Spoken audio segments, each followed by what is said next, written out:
శుభమస్తు. ఓం నమ శివాయ. శివాజ గురవే సదాశివ సమారంభాం.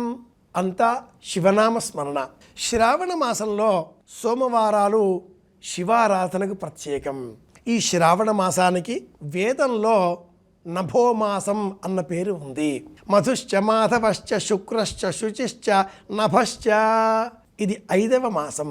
సంతానానికి క్షేమం కలిగించే మాసం. జ్యోతిష చక్రంలో 5వ భావం 5వ భావం సంతానానికి సంబంధించినది. పంచమం గురువుకు సంబంధించిన భావం. పంచమం జ్ఞానానికి సంబంధించిన భావం. అలాగే ఈ 5వ భావం శుభగ్రహాల చేత వీక్షింపబడినట్లయితే మంత్రసిద్ధి కలుగుతుంది, కుటుంబ వృద్ధి కలుగుతుంది, క్షేమం కలుగుతుంది, జ్ఞానం లభిస్తుంది, తార్కికంగా ఆలోచించే శక్తి అలవడుతుంది. ఈ కారణం చేతనే నభోమాసేందువాసరే అనే ఒక వ్రతాన్ని హేమాద్రి పండితుల వారు నిర్ణయ సింధువు అనే గ్రంథంలో వివరించి ఉన్నాడు. ధర్మ ప్రవృత్తి అనే గ్రంథంలో కూడా ప్రత్యేకంగా శ్రావణ మాసం సోమవారాలలో శివారాధన చెయ్యాలి అని ప్రత్యేకంగా చెప్పబడి ఉంది. ఇందువాసరం అంటే సోమవారానికి ఉండే మరి ఒక పేరు. చంద్రుడితో కూడుకున్న ఈ సోమవారాన్ని, చంద్రుడిని జటాజూటంలో అలంకరించుకున్న ఆ శివుడిని అర్చించినట్లయితే ఆ సోమవారం నాడు శివారాధన చేసిన పుణ్యఫలం కారణంగా ప్రశాంతత చేకూరుతుంది, మనోబలం పెరుగుతుంది. ఆత్మవిశ్వాసంతో, స్థైర్యంతో ప్రతి సమయంలో కూడా ఏ విషయంలోనైనా, ఎలాంటి పరిస్థితుల్లోనైనా పట్టుదల కోల్పోకుండా కార్యదీక్షతో, వ్యగ్రతతో విజయం సాధించగలుగుతాం. సోమవారం శ్రావణ మాసం విశేషంగా శివారాధన చేసేటటువంటి క్రమంలో 108 బిల్వ పత్రాలను స్వామికి సమర్పించాలి. త్రిదళం త్రిగుణాకారం త్రినేత్రంచ త్రిచాయుధం త్రిజన్మ పాప సంహారం ఏకబిల్వం శివార్పణం. ఈ శ్లోకం ఇది ఒక్కటి కాదు, 108 శ్లోకాలలో ఒకటి అవుతున్నది. 108 శ్లోకాలతో స్వామిని పూజించి యథాశక్తి బిల్వపత్రాన్ని స్వామికి సమర్పించినట్లయితే శివానుగ్రహం సంపూర్ణంగా లభిస్తుంది. 108 పత్రాలను మనం సేకరించాలి అంటే మారేడు చెట్టును మనం దర్శించి 2 చేతులు జోడించి నమస్కరించి, అమ్మా నీ దళములను త్రుంచి స్వామికి సమర్పించబోతున్నాను, ఇతోధికంగా వృద్ధికరంగా అందరికీ క్షేమం కలిగించు అంటూ ప్రార్థించాలి.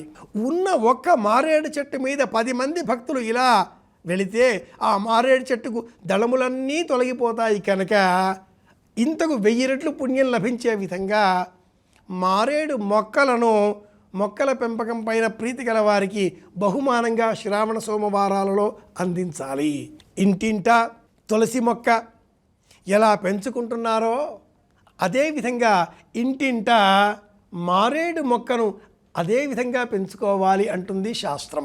ఏ ఇంట మారేడు మొక్క ఉంటుందో ఆ ఇంట అష్టైశ్వర్యాలు ఉంటాయి. మారేడు దళానికి లక్ష్మీ స్వరూపం అని పేరు. శివుడికి మారేడు పత్రి సమర్పించే సమయంలో ఆ ఆకును బోర్లా వేసి పెట్టాలి, వెల్లకిలా పెట్టకూడదు, ప్రయోజనం ఉండదు. బోర్లాగా ఆ దళాలను శివుడికి అర్పించినట్లయితే పరమశివుడు పరమానంద భరితుడవుతాడు. ఆరోగ్యకరమైన ఐశ్వర్యదాయకమైన మారేడు దళాన్ని అందించే ఈ మారేడు మొక్కను శ్రావణ సోమవారాలలో ఆ మొక్క ఎవరింట అయితే లేదో అలాంటి వారికి బహుమానంగా అందించినట్లయితే ఆర్థిక వృద్ధి కలుగుతుంది. అలాగే శివాలయాలలో తప్పనిసరిగా యథాశక్తి భక్తులంతా అధిక సంఖ్యలో మారేడు మొక్కలను నాటి సంరక్షణ చేసే ప్రయత్నం చేయాలి. శివాలయంలో శ్రావణ మాసంలో సోమవారం నాడు సాయంత్రం వేళలోగా ఎవరైతే మారేడు మొక్కను శివాలయంలో నాటి నీరు పోసి శివార్పణం అని 2 చేతులు జోడించి నమస్కరిస్తారో అలాంటి వారికి శివుడి సదా అందించేటటువంటి అనుగ్రహం సంపూర్ణంగా లభిస్తుంది అని కూడా పారమార్థ విజ్ఞానం ప్రత్యేకంగా తెలియజేస్తుంది. పరమేశ్వర సేవలో ఒక్క దళం అందించాలా లేక ఆ దళాలన్నీ మనకు అందించే మొక్కని పెంచే ప్రయత్నం చేయాలా?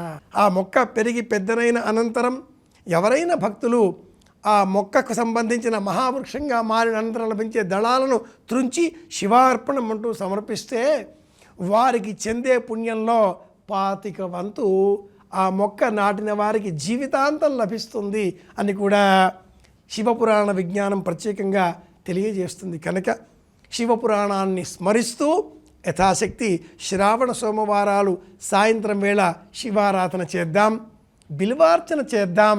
శివానుగ్రహంతో మళ్ళీ రేపు కలుసుకుందాం. శుభమస్తు.